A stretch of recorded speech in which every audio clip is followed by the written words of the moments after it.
congratulations on the party. Sorry we missed it, but it's just a nice thing to do. And I saw all the people that were there. It looked like you had a great turnout, you know. So good stuff, man. Thanks for doing that kind of thing. Gets us all in the holiday spirit. Hey, it's the least that we can do, Dr. Guest, and just giving back to those that mean so much to us. And I'll make sure my wife and I, we handed out keys with a personal note of thanks, saying how all of our clients are key aspects to our platform and to our ministry. So I'll make sure you and Sister Pat get your key because you Oh guys are man, I key to what appreciate we. that. That's cool. But yeah, man, no, man, you guys really you deserve all of the all of the accolades and credit, this and that. You guys make the platform. And without you, we wouldn't be there. So let's be honest about it. So it's all good.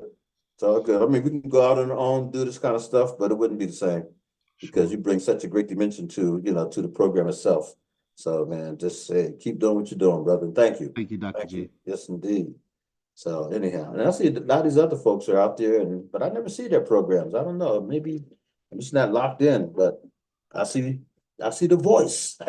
One Yes, seven sir. one oh Well, four. remember they changed our main fan page. They took our main fan page down about 2 months ago, so we had to create two additional pages.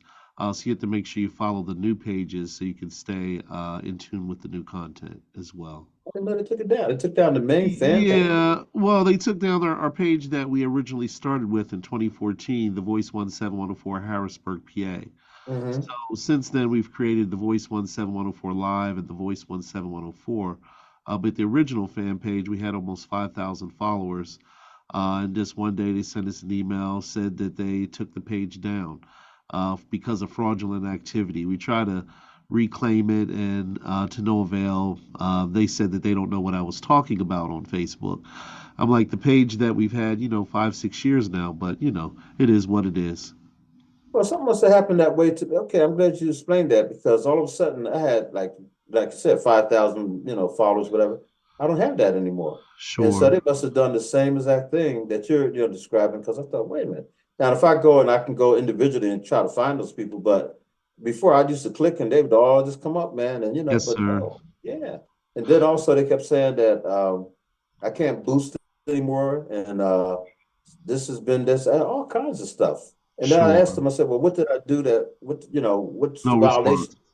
No Did you get response. any response? Sure, yeah, No, I never really got a slow in the response. draw with that, Yeah. unfortunately. You would think being a big operation as they are, they would have enough manpower to be able to respond, but that's why they don't charge you directly for the platform, so you can't complain when they when they overreach like they do. Hmm.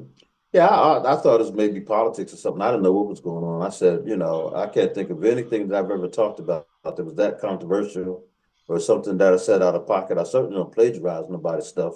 And Yes, it's like, sir. what's going on? So yeah, I never got a response back. I don't know. And it's been that way for months now. And so it is what it is. And We'll that was just one keep of on. the reasons why we created our platform, voicetv.org, Right. because we Mhm. saw that we foresee that coming in the future with censorship and shadow Yeah. bans and Mhm. the powers that be. Uh, Yeah. and it seems like they outnumber us sometimes. Well, this one brother, he has a new African something. He said that please, like his page because they blocked his page or took it down. So he created a new page and he said, and he's going on and the whole bit. But every time he comes on, he says the same thing because he said they took my information off. And he's just giving African history and African American history. Sure.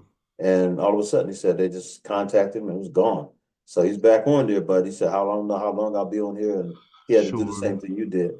Very Wow. interesting stuff. Yeah, very interesting. So, oh well, here we are though. Thank God for it. Still Yeah. standing, So sir. appreciate you. Thank you. Well, anyhow, folks, for those of you who don't know, this is the Writers Wordshop. I'm Nathaniel Gadsden, and been coming on the station now, and I think they said since 2013 or something like that, 2014, whatever. It's been a long time that I've been associated here with the Voice 17104 Harrisburg, and I'm glad that I am because we have a wonderful group of people who join us when they can join us for the Writers Workshop, and we just have a lot of fun. I'm going to give you the call letters. Those of you who may want to come on, if you have some poetry that you'd like to do, you have a story you want to talk about, or you have a question about writing or anything that is pertaining to literature and writing and specifically, you can reach out to us by Zoom and this is Zoom ID information, 892-0036-3152. Again, that's a Zoom ID, 892-0036-3152. And the passcode is 479464. 479464. That's the passcode and the ID. And if you'd like to come on and be a part of this program, we're here until 9 o'clock. And we'd love to have you. We have wonderful videos that Brother Chris brings up of various posts from around the world, literally. And he always does an outstanding job of finding some, wonderful, presentations for us. We always have people to come on like Lazille Powder out of New York City, by way of Trinidad and Tobago. We have Neil Owens, who's out of North Carolina. We have Ro Brady, who's here in Harrisburg, but she not long ago lived a little bit in Washington, D.C. What a tremendous writer and editor, and just a person who has a wonderful business, the business of writing, that is. I can go on and on and on. The people that come on, Dr. Dan Snowden comes on quite a bit, and Wendy Noche Onye, one of the mainstays of our program as well. And so, we just have a real family feel, and anyone that comes on is always welcome and part of the Writers Wordshop. We've been around since 1977, believe it or not, and we have a platform here on, The Voice, and we do every Friday night from 7 p.m. to 9 p.m. Eastern Standard Time. And we do have people sometimes that will come on from, California, wherever, and we just have a lot of fun with it. Over the years, we've been graced by, oh my goodness, I'm gonna blow her name all of a sudden. Come on now, Queenie Clem. Queenie does a fantastic job, and she's a real platform builder, if you will, for a lot of writers. And so, if you don't know about Queenie Clem, look her up on Facebook and check out the work that she does and how she promotes writers. All of us on Writers Wordshop, many of us anyhow, have been touched by her work. And then there's some other people out there doing great work as well. In fact, Terry Martinez has been on our show before. She is our official publisher with T-Dub Publishing, and she does a lot of great stuff. And she actually has someone that she will be interviewing come January, an author, and I'm trying to get her to do a little bit more of that, to bring us some authors and to actually interview these authors, and so we can get to know who's out there and who's doing works. So it is what it is. This is what we do, and I hope that you enjoy the program. I'm going to ask Brother Chris, if we don't mind, to pull up the first video for tonight, and then we'll talk about, the content and, what the author has to offer. Usually it's a poet, and so we're going to go right to that. And thank you so much for tuning in to the Writers Wordshop.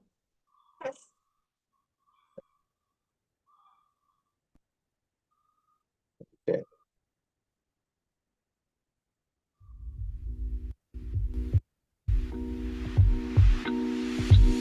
Show me a smile.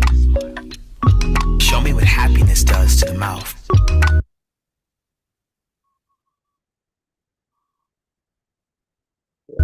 Show me a joy so bright that teeth burn back lips and turns your whole face lantern. Show me joy. Make a song of gladness and sing it with me. Have you ever seen somebody laugh so hard that they started to drool a little bit? Like something was so funny they forgot how their own mouth works. Like something was so funny it rewound time and they became a child again.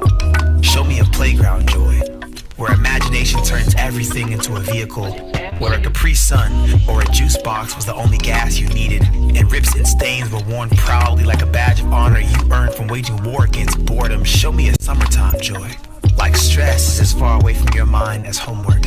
Like there's a block party in your heart and everyone's invited, like the stars showed up tonight just to make sure that darkness wasn't the only shade you saw. Pain is common these days, fear more abundant than food. When your diet consists of a daily banquet of bad news, your faith may be buffeted by the buffet. I've seen saints grow satiated, mankind more obese than obedient. Man's moral indulgence is an unhealthy stream of negativity, and we've taken in so much that we've grown out of shape. I want to be made clay again, refashioned back into the image I was originally modeled after. The God who made a runway out of creation and lit up the sky as if darkness was going out of style. Show me that kind of light. Show me a joy that radiant, A life so bright it turns the grave lantern. For the joy set before him, he endured the cross. Show me a joy so powerful it calls death finished. Let gladness become so contagious that depression quarantines itself. Let's smile more. Turn mourning into laughter. Treat fear like an inside joke we already know the punchline for. Show me a free joy, a joy that's real, a joy that's ours, a joy the world can't give and the world can't take away. But it's absolute. Forgot I was muted there for a second. I like that. Joy. Show me that kind of joy. That's a good piece. And I like the way you don't know where it's going, but it takes you right up to Christ and the kind of message that we need for a time such as this. That was real good. Thank you, Brother Chris. Joy in the midst. Boy, oh boy. Let me speak to that for a minute too. And there's some great writings out there where people talk about how this is supposed to be a festive time. We're remembering the birth of Christ, and we come together as families, we give gifts, we eat and have a lot of fun. We have parties and all kinds of celebrations because of what he did for us. Many years ago, he died on that cross, and then he, came up out of the grave and descended into heaven, redeeming us and, allowing us to have our sins forgiven, And so there should be a tremendous joy and celebration at a time such as this. And then there are those people who try to be purists and they say, well, this is not the actual birthday of Christ and this and that. And, but in the spirit, in the spirit, we should always remember the reason for the season, and we should have a joy. However, there are some people who are experiencing a tough time at a time like this. Why? Because they've lost a loved one. There's something that traumatic happened on this date or, around this time of the year, and it brings up all those memories and stuff like that. So in the midst of our joy, let us remember those people who are struggling with, the pain of loss, the realization that they're alone or lonely. They don't think that they're connected, and they seem to be disconnected. And so there's no real joy for them. They can't find joy in the season or in the midst because, God for them is not real. Pain is still permeating and dissecting their soul, so to speak, because of this season and because of what they remember. And so if we can do anything to help someone recapture that joy or to bring a moment of joy, let us do that, and let us do it with the full understanding that we do this as an ever-present help for the Lord, that we stand in the gap and let them know that God is still there, they're still loved, and they can be loved. And sometimes they have to let go and let God, love them. And so, let's remember to do that as well, okay? Okay, and I'm sure that there's some great writings out there and stuff that, I can pull from, and I just might do that. But, that's part of our job as well. Said to love you one another, and to love our neighbors as ourselves. And so the question becomes, who's our neighbor? Well, I guess that would be just about everybody. We're all neighbors. We're all in this thing together. The planet Earth is huge, but small in comparison to the universe. And we're all part of planet Earth. And so as we encounter one another, let us remember that. All right? Real good. Hey, we had a wonderful, Kwanzaa program, and I'm still in the glow about that. I really enjoyed the, coming together of everybody and seeing Felda Thomas do her thing again on those stilts and all that energy that she brings, the women African dancers, the way they just really have bumped up their entire presentation, the energy that they brought, the spirit that they brought into the room, the dynamic ABW Productions with, Andrea Fulton, and then the Winterman was with Lark Daniels. Man, it was just a great time. But I also got to mention that we had a fantastic program this past Sunday down at the State Museum. And the turnout wasn't as, it was great. We never have a huge turnout. But we had a sister there by the name of Dr. Yamoja Smalls.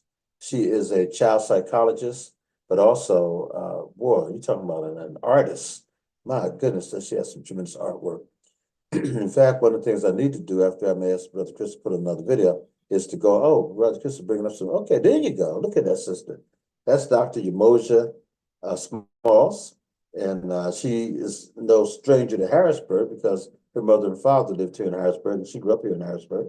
And she's now going away. That picture there, the lady bending over, that is Julia Mallory. And those are her paintings. I didn't know Julia painted, by the way. And she's a fantastic poet and also an author who's done a lot of work on grief. But those are some of the pictures and portraits. By the way, these pictures are being brought to us by Victoria Pitts, the outstanding photographer who always supports our program. So God bless you, Victoria Pitts, and thank you for all you do. That one's a little bit out of focus, but the lady standing behind the desk there, that is, in fact, you see two ladies. Ro Brady is the one in the black sweater, and hopefully we get a better picture of her. And then standing right next to her would be Maria Chow. And Maria Chow is, both of those ladies just tremendous poets. Now this sister here, the one to your far right, that is Sharia Ben. We all know Sharia Ben to be first off, a tremendous actor. And then she is a great director as well, a tremendous director. But she founded Sankofa African American Theater Company. And the reason why I lift up Ro Brady and Maria and Julia and also Sharia Ben, they were all honored last Sunday at our wonderful program that we had there at the State Museum. And each one of them got a chance to speak about their program and their lives. And that was fantastic. Here you see another picture of Maria Child's closest to us with the sort of the greenish, turquoise, turban on. And then also you see Ro Brady and a lot of people buying their books and their items and stuff.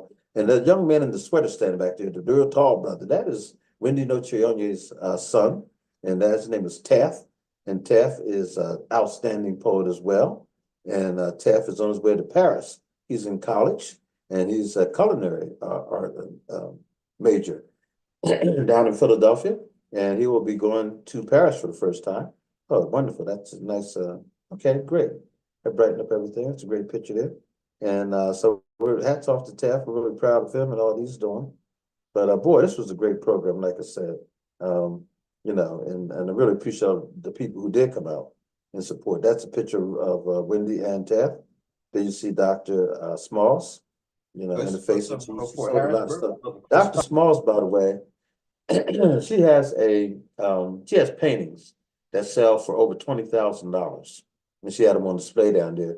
And she has other paintings and stuff that, sell for a few $100s. But she's quite an artist and very Afrocentric in everything that she does. And so her father, by the way, happens to be the Reverend Urban Smalls, who is a chaplain at Hershey Medical Center. And also her mother, they just lost her mother within the last 2 years, but she was outstanding working in the vineyard, so to speak, too. And so, Dr. Smalls comes from an outstanding family. By the way, it was her birthday, the 17th of December was her birthday. Those are some of her paintings right there, by the way. Look at that. Man, aren't those colorful? Ooh. And a book and everything. She has a children's book that is second to none. I'll try to get that and show you that as well. All the bags back there. Oh, this is the whole family. There's Dr. Smalls. That's Dr. Smalls on the left. That's her father, the Reverend Irving Smalls, there in the center. And then that's her brother. Her brother and her, they're both twins, by the way. They're fraternal twins. So they were both celebrating their birthdays on this past Sunday. And we were able to honor them. And you can see how fly she is. I mean, really, truly. And her presentation is out of sight. She has her doctorate and all that. And that's her book for children that you can see. And she does all the artwork for everything. And so, just really good stuff. Really good stuff. Yeah. We're so glad to have her. Now, that's a beautiful picture there. Look at that. And I'm thinking that's a picture of an Afrocentric Jesus. Isn't that something? Look at that picture. Well, it could be, of course, anybody, but that was me. I love that picture, too. That's a father with a young child on his back. Isn't that special? Yeah, that's a beautiful picture. And just look at the colors and the color scheme in this particular picture. It looks like something nature and and something that you might see in parts of Africa or any part of the world, and you see faces in there and everything. Look at that picture, man. Oh man, beautiful, absolutely beautiful. I wonder how she gets all her themes. She talks about that. This is a grandmom, to me anyhow, a grandmother in her quilt, in a rocking chair. And I'm telling you, and look at those little kids. And then I like the fan of Martin Luther King, you know. Yeah. In the eyes. And then that reminds me of the Last Supper, you know. And she puts her own spin on it. Look at that. And then you got to keep looking at him. See, I see a man with both his hands down, but you really got to look. And then he looks like he's getting ready to start to run, getting ready to start a race. Then you see all those colors in it. It's hard to, you may or may not see that. And look at his sister here. Wow. Yeah. Everything she does so radiant. It's complicated. Look at that. Woodcraft. Boy, those great. Thank you for pulling that up, Brother Chris. Great shots. Great pictures. Yes, indeed. You know, again, the program was last Sunday. Hats off to the State Museum. Because we honored 8 women, dynamic artists from the area here. And I can't probably name them all off, but I'll try my best. We honored Andrea Fulton of ABW Productions. We honored, Maria Chow, who is an outstanding poet, and she's a professor as well. We honored Ro Brady, who is an outstanding writer, and she is a businesswoman now who's done a lot with, writings and stuff. Nancy Mendez. There's a picture. Okay, yeah. And let me see. Okay, thank you. Made it even easier for me. So you honored Nancy Mendez. As you can see, she's a visual artist. Sharia Ben, playwright, director, and actor. Julia Mallory, poet and arts advocate, activist. Christine Titi, she's a a poet, as well as an author and entrepreneur. She has her own business and doing quite well. We honored Wendy Noche Onye, as you can see. And Wendy is an outstanding poet, one of the best as far as I'm concerned. And Maria Chow, one of the best poet and playwright. Maria's play, A Hair Story, really took off. A lot of people embraced it and is still being, shown all over the place. And so, we honored those 8 women, as well as, of course, our guest speaker, Dr. Yamoja Smalls. We honored her as well. And I'm telling you, it was a great program. You can see parts of it if you go to my Facebook page, especially if you go to Nicole Wilkerson's Facebook page, because Nicole was able to, do she videotaped most of the, if not all, of the presentation of Dr. Yamoja. And so you want to check that out. And then the outstanding pictures have been shared quite a bit by, Victoria Pitts, Vicky Pitts, the outstanding photographer. So, go on my page, Nicole's page, anybody's page. I mean, there's so many people out there sharing it these days, and you'll see some wonderful pictures, okay? So we've been on the move. We had a lot of things happen in 2023 at the Writers Wordshop. We started off in January, celebrating Dr. Martin Luther King's birthday, as we will again this coming January. And that was at the State Museum, and we had a wonderful program there.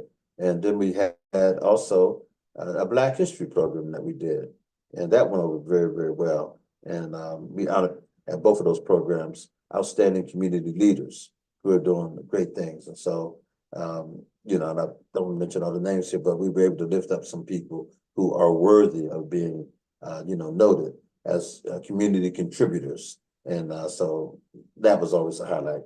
We also had a wonderful program in April where we had a youth poetry slam. And, the young people came out, did a great job, had a lot of fun with them. And we were able to give, cash prizes for their participants. We also participated in the national NAACP, the local NAACP AXO program. We actually were the ones who got all the judges together. And then we also created, for those persons who won gold medals, we created a training institute as they prepared to go to the nationals and compete at that level. And we had a lot of great volunteers step up and help our young people look at their, their works. we had one young lady from Hershey, Milton Hershey School, who ended up taking third place at the national level for her work in science. And so we were really proud of that. And remember, last year we actually had a gold medalist in Stokes, Madison Stokes. She won a gold medal in science. And that's from the nation, folks. We're talking about some 800 or more young people that compete from around the country, representing various states. So, we're really proud anytime we get anybody recognized at the national level. But I will tell you also that all of the young people that participated, we had 16 that went to the national level, 17 that qualified. One could not go, but 16 did go, and they all competed very, very well. We got a chance to hear most of their presentations and see them and see other people from around the country. And our young people stood their ground. They were great. So we did that. We also did, we celebrated Juneteenth and had a wonderful celebration there. We did also what's called Poets and Pastry. And boy, that was a big hit of a program. And a lot of poets came out, and we had Giant Food step up and give pastry to our event. And man, I can go on and on. There's so many different programs we had. I know I'm going to forget some. We had a wonderful Halloween party, thanks to I think it was CVS out on Dairy Street, way out on Dairy. They did a great job for us. And no, it was Dollar General. That's what it's called. I'm sorry, Dollar General. And they stepped up big time. Gave us the space. Gave us some things to give away to the young people. And young people came out and had a ball. So anyhow, did that. We did Toys for Tots. Gave out hundreds and hundreds of toys, thanks to the U.S. Marines, thanks to Deborah Letterlow. And I'm sure I'm missing some other things we've done, but all the programs were outstanding. And then we had, of course, every Friday night from 7 to 9, we had the occasion to be right here on The Voice, 17104 Harrisburg. And we're so glad to be able to do that as well. So we're in the move. We're part of a greater whole. So anybody out there who wants to get involved or find themselves involved with writing in any way, shape, or form, come on down. We'd love to have you be a part of the Writers Wordshop family. And that's what this is all about. So yeah, Brother Chris, thank you for those pictures. If you have any pictures of, I know you showed them before, of Kwanzaa, I wouldn't mind seeing some of those again as well. We just showed you the pictures from the State Museum last Sunday, and then we had Kwanzaa a couple Saturdays ago, and went well. Brother Chris actually pulled some pictures up, I think it was last week. As I was so tired, I fell asleep, and Bro Brady was like, "Are you still there?" I really appreciated that, because I'm telling you, I'm exhausted tonight, even coming in from doing all the things that we've done. But it's all good though. I'd much rather be exhausted than not, because that means I've been doing some work. It also means I need to get some sleep. But it's all good though. It's all good. Hey, we do have a lot of great things coming up. In January we will celebrate Dr. King's birthday. In February we will definitely celebrate Black History Month. We will have programs in April.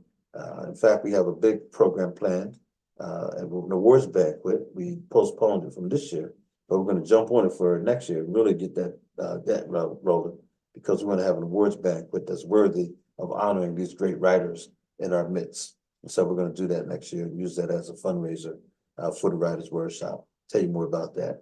But that'll take place, we're hoping that'll take place over at the, what's it called? Central Penn College in Summerdale, Central Penn College in Summerdale, which is right across the river there, Yes, indeed. So that's all set. That's all, what we're doing so far. We are talking about doing more in-person programs. Oh, there you go. Thank you, brother. So you see some of the vendors, if you missed it before, that's sitting right in front of us with the hat on. That happens to be Valerie Gregg. And Valerie has been a real friend of the Writers Workshop as well. She is an English professor over at Harrisburg Area Community College, but also she does these journals made out of, I forget what they're made out of, but really, really, really unique. I think did she say vegetables, something like that? But anyhow, she does papers and journals that are made out of materials that you would think could be made out of, but she does it. And she'll do special, as she's doing for me right now. She'll do a special order of, she can create something especially for somebody, let's put it that way, and give them a very unique journal to have. And so anyhow, yeah, that's relevant. And then you see that's part of the, but in fact, in the back there, you see the drums. Okay, there you go. You see some of the others. That's Wendy, by the way, in the sort of turquoise shirt, standing behind the counter there. That's Wendy Noche on that. And you see some young people, who were just there taking part in the festivities. You see all the food. Boy, did we have food, and the various vendors. Book giveaway. The guy leaning over to your left that has the hat on. That's Joe Bedard, and Joe has the Central Pennsylvania Literacy Council, and we gave him a plaque for all that he does, and he always brings in a ton of books. He gave out almost 1,000 books at this event, and he gives them to young people in particular because he want to make sure that even if they don't have a lot of money, they can afford to have a book. And so, by the way, in the back there, you can't really see them all at this point, but straight back past Joe and everyone else, we had a children's corner that went over big time. There's a lot of activities for kids to sit down and do, and then they have free chocolate and marshmallows there in the back as well, and that was donated by Deborah Lynn, I believe. Yes, Deborah Lynn, who is a great entrepreneur in our midst, who we hope to do more work with. That's Maria Chow, and the name is pronounced Chow, but it's spelled Thiaw. Senegalese, her husband is, and so that's an African name, and you can see her set up there, and you can see people back to getting their grub on, and that was a big hit as well, always. And this was at the Camp Curtin gymnasium, Camp Curtin School gymnasium, and it's amazing to me when I think about it. I played basketball for both Camp Curtin and William Penn, and that's the gym that we played in. And so all those games that we had, and then to come back all these years later and to see, just good stuff. And, so yeah, there's other vendors here. I'm telling you, it's really, really a nice day. There's the dancers, the African dance, the Winneman African dance community doing their thing. Yeah. Yes, indeed. You can see some of the audience sitting there taking in the wonderful activities that we had. And we did. We had some wonderful activities, from the fashion show to the, to just all the vendors and the singers. Brother Dred Perky Scott was our MC, and Brother Scott did a fantastic job. He really did. And he sang 2 songs for us as well. And so brought the house down. There was a lady also who brought the house down, a gospel singer. She is representing,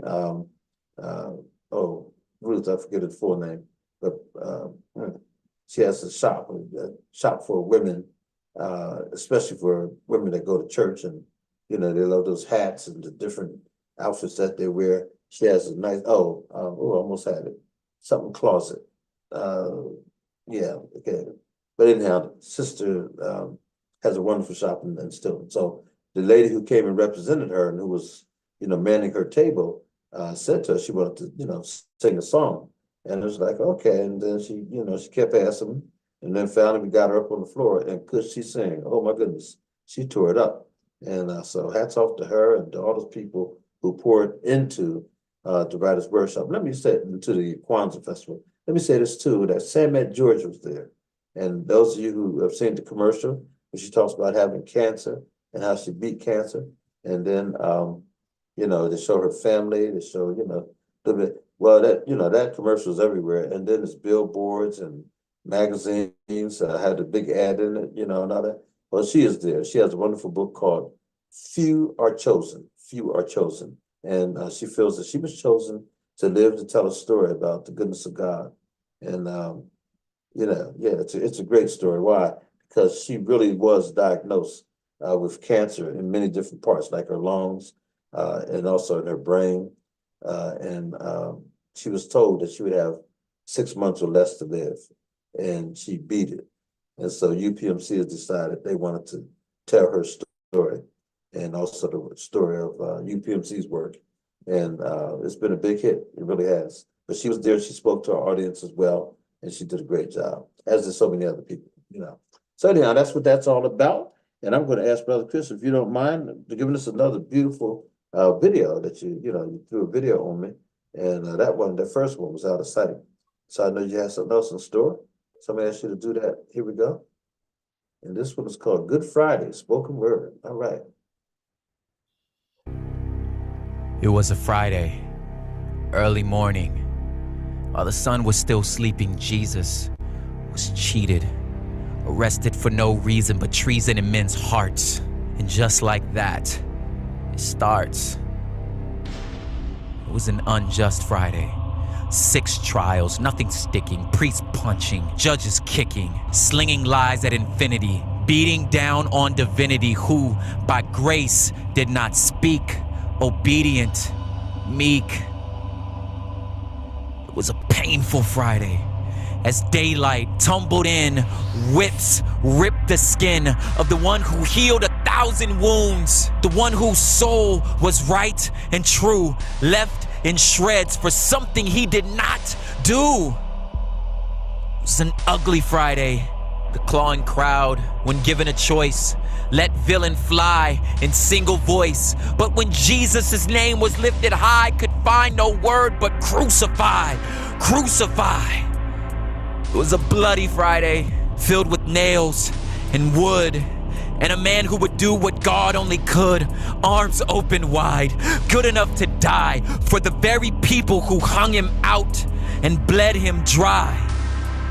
It was a dark Friday, a shout to the sky, a spear in the side. 2 Marys start to cry as angry earth trembles and black clouds swell quietly. Jesus goes through hell, dying in our place, dying well. On Friday, Good Friday.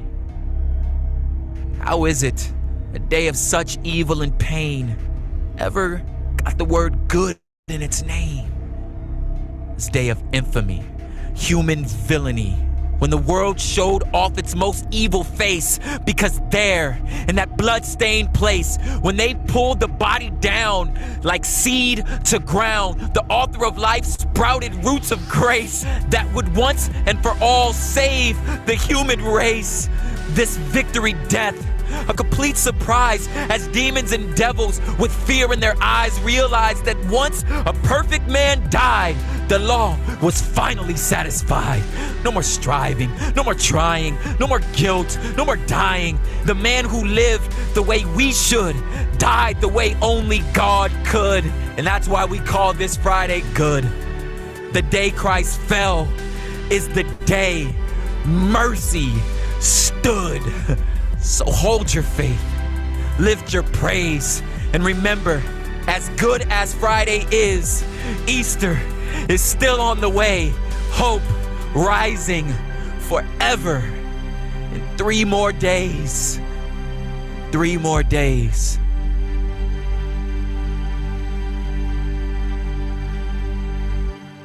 Beautiful, man. Good stuff, Chris. Thank you. Yeah, that's well said. And I didn't catch the brother's name, but I saw where it just said spoken word, Good Friday, spoken word. Good stuff. Wow. I'm always amazed at how people can craft a particular presentation, poem, spoken word, novel, whatever it might be. And the beauty of the creative mind, and also taking something that we all are familiar with, the birth, resurrection, crucifixion, and resurrection of Christ. All meshed into a single presentation with such power too. That's the other thing, power and insight. If you really listen, you hear a lot of stuff, good stuff that might make you say, how did he or she, how did they do that? Well, it's called a gift, and it's the gift of being able to put that all together, man. And hats off to them. Hats off to them. So there's a lot of stuff, like I said, going on. I wanted to get the hats off to, and I forget the name of the group that actually put it on, but up at John Harris this past Sunday, they also had a wonderful program. I think it was this past Sunday, where they had, I'm messing up the name. Uh, it was packed. People came from all over. And, it's by and large the Hispanic community that does this, but with help from a lot of other people. And they gave out huge bags of stuff, for families to have during this Christmas season. And also hats off to the systems of care. Helen Spence is the director of that, and people like, Frances Adams, or Frances Lavender.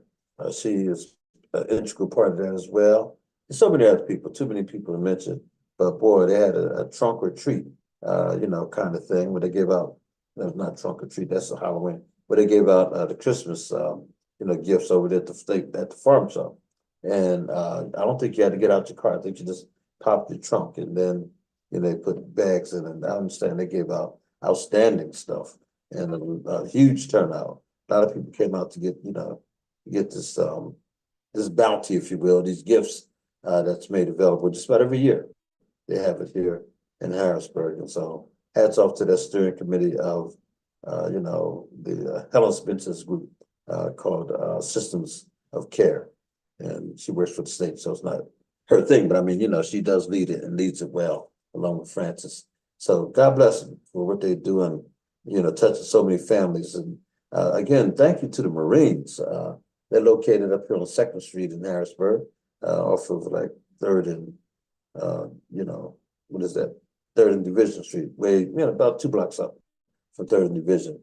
And they made it possible for a few thousand families to have something good, to give to their kids to put up under the tree, especially for, the children, but even some things for adults. They really do it up, and it makes it all the better, real festive, time of the year. So God bless everybody that's been doing, the work. So, I don't know, Brother Chris, I don't know if anyone's coming on tonight. It's all good. I know that it is Good Friday, and, there's so much happening. We're I say Good Friday. It is Friday. It is, a few days before the birth of Christ, for Christmas. It is a time of celebration, a time of reflecting, remembering. I know a lot of people are having church services. A lot of people are out still doing the shopping. Some families are getting together. A lot of people are traveling. They say a lot of people are traveling. So there's a lot going on. So, and I know you're trying to be with your family as well.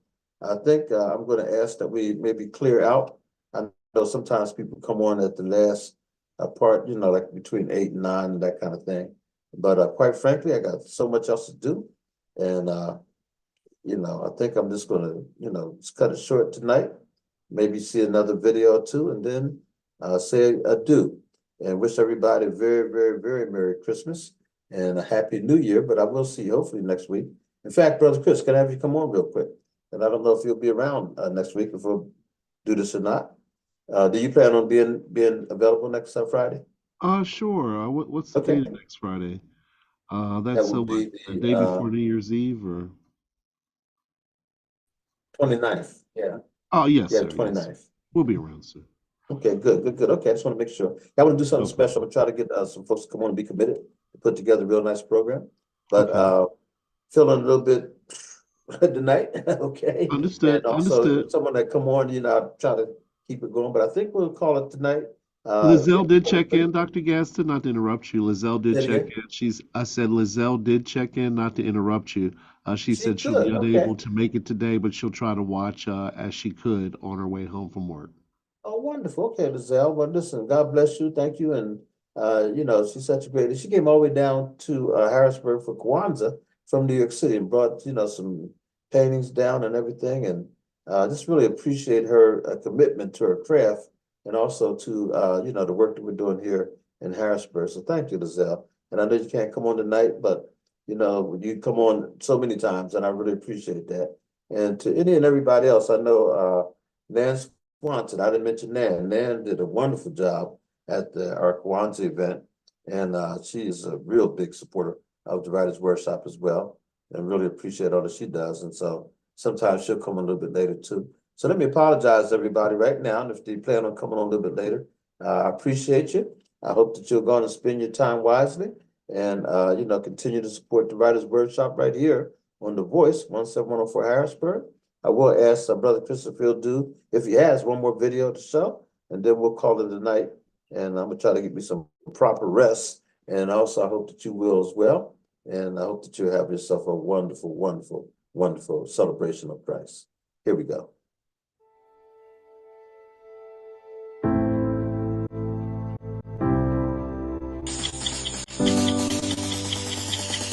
When God's clock struck right, He removed the veil. We saw His face, and we didn't die. This is a Christmas story. It is the story of how God heard the clamor of man's misery, became flesh to listen closely and to end it.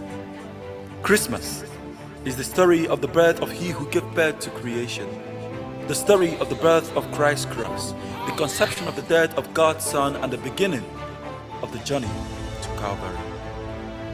Christmas is the story of God's compassion, the story of how Christ changed history. For this to happen, the Creator asked a favor from His creature, 4 words from her whom He had chosen at the dawn of time to be the door, His entrance into the womb of humanity. May it be done, she said, accepting to give the word skin and bone, thereby inaugurating the fullness of God's revelation and launching the incarnation celebration. This right here is a Christmas story. That the bird that built the nest was hatched within, the man's maker was made man, the bread hungered, the fountain thirst, the light slept, the truth was accused of false witness, the might felt pain, the strength grew weak, the way was tired on its journey, the foundation suspended on wood, and life died. At Christmas, we remember the keeping of a promise prophesied by Isaiah that the Messiah would come to save his people. And when he came, he who is full emptied himself by pouring his divinity into the earth, so we might share in his fullness. He who enriches others became poor by taking to himself the poverty of our flesh, so we might obtain the riches of his Godhead. He who is all-powerful suffered that he might save us from suffering. He who cannot die, died that we might never die again. At Christmas, we remember the faith of a young girl, a virgin, who believed everything that was said to her, a faith whose echoes would outlive the lifespan of history, how she became the ark of a new covenant, the first tabernacle that held the flesh of God. At Christmas, we remember this favor a creature did for creation when she said, yes. A yes which cancelled out the no-if said at Eden. A yes which became the bridge between the old and the new, between loss and gain, between destruction and restoration, between condemnation and redemption. A yes which became the sword that pierced her heart. At Christmas, we remember Joseph, his confusion at the news of a pregnant virgin, and his submission to the angel's instruction. It was he who cared for the caretaker of the universe, taught him how to work with nails and hammers, the very tools that will pin him to his cross. At Christmas, we remember the little town of Bethlehem. Bethlehem, house of bread, the birthplace of the bread of life. Bethlehem, where lambs were raised for Passover sacrifices in Jerusalem, where the Lamb of God began a journey that will end on a tree in Jerusalem. At Christmas, we remember the inn that had no room for him who came to fill rooms created by sorrow, anxieties, perplexities, despair, degradation, discrimination, depression, and rejection. At Christmas, we remember the filthy stable where purity was born. Proof that His mercy will always outshine our unworthiness. His grace greatest when we are down and wasted. His love strongest when we most do not deserve it. At Christmas, we remember the song of the angels, the wonder of the shepherds, the gift of the sages from the east, the envy of Herod, the innocents whose blood we are poured away like sacrificial lambs for the sake of God's Lamb. At Christmas, we remember Nazareth, the mustard seed, a place of no importance, where nothing good could come from, but was chosen to be the residence of goodness. Nazareth, where divinity lived his humanity, suffered want, looked forward to the next meal, fixed roofs, mended woods, ran errands for his creatures. At Christmas, we remember those who longed for him but didn't recognize him when he lived among them. For how could they accept a Savior who couldn't save himself? A Messiah who was captured and tortured, the Almighty who preferred anonymity, trading his royalty for the comforts of poverty. At Christmas, we remember a star, a reminder that we cannot find him on our own. His star must lead us. So look up, follow it. And when Herod calls and you no longer see the star, when the night grows too dark, the sky starts of light, and the grip of uncertainty too tight, do not stop seeking. Keep looking up. The star will still appear, and you will find him. But not where you expect, but in the strangest of places. Not in a mighty wind or earthquake of fire, but in a gentle and quiet whisper. Not in the glories and luxuries of the noble, but in the pains, wounds, and scars of the poor. Not in a palace robed in gold, but in a stable in the silent town of Bethlehem, wrapped in swaddling clothes, lying helpless in a manger. Listen, this is why God became like us, to allow us choose freely for ourselves what to do with him. Merry Christmas. Beautiful. Wow. Ned, how you doing? I'm doing wonderful. He You told the whole saved- story. Yes, he did, didn't he? Yeah, he told the whole story. And it He was sure did. beautiful because he said, keep looking up. Yeah. It seems like people are going through different challenges and struggles right now. And it's getting harder Mhm. because they're seeing so much death and destruction, and it's hope. It seems like it's hopeless, but Yeah. if you're strong in your faith, like he said, you got to keep looking up, looking to You gotta God. keep looking up. Yeah, absolutely. Yeah. I still pray for all the people who are suffering all around the world, whether it be poverty or war or whatever. Again, it's so difficult when you're in the midst of something like that. And I know that, Israel was attacked, and I can't imagine wrapping my head around some 1,500 people being murdered in the vicious way, but then to have some 20,000 people murdered in the even more vicious way with bombs. I mean, it's Yeah. like, good God. And so, and then you listen to all the justifications and the anger and the revenge and this and that.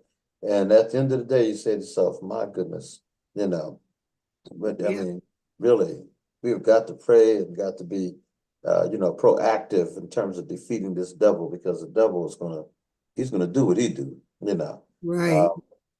and that's on a big global scale. But I was watching something on Facebook yesterday, and I thought, man, I didn't know this was even on here. And they tell real stories, and and anybody can get on it. And they look for people who have gone through something and to tell their whole story. This young lady was on, and she found God, but she told this horrific story. And she said, she met this guy, and he was very charming and the whole bit. And so they started dating, and she said, and she didn't see any signs, anything. He says something about, she says she gets this strange call about, from this woman saying, this is my boyfriend and you're dating. She said, well, what's this all about? So she calls him, and he said, well, look, I don't know what's going on. He said, but come on over, we can talk about it. So she goes over to his place and expecting it to be him and her.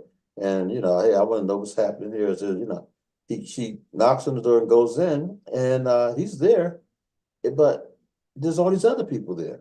And these 5 women and 2 men literally jump on her and beat her almost to death. She should have died. Mm. And she said, I can tell you chapter and verse of what happened. She said, I mean, they were hitting me with rods, they were kicking me, they were punching me. She said, one guy jumped in and was like, no, leave it alone, leave it alone. And had her, get up, and after she stood up, he just hauled off and just punched her full force in the face. So it was like, when she was like, blood from head to toe, and she was like, thank you, and trying to reach out to him, and he just hit her, So she said, I realized they started talking. So I'm laying on the floor in a pool of blood. She said, and they're talking about killing me because, well, we're going to go to jail. We got to get rid of the body. and now they're planning what they're going to do. She said, I can hear everything they're saying. She said, I'm going in and out of consciousness. She said, but they're literally planning on how they're going to kill me and how they're going to, dismember my body and all that. And she said, she literally just started praying. She said, I was not a religious person or even really considered much about God at that point. She said, but all of a sudden, the Lord's Prayer came to me.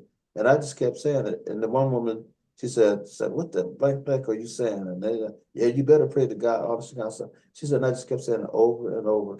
And she said, and I blank out, I would come back in, they were like waking me up. She said, it was the most vicious beating.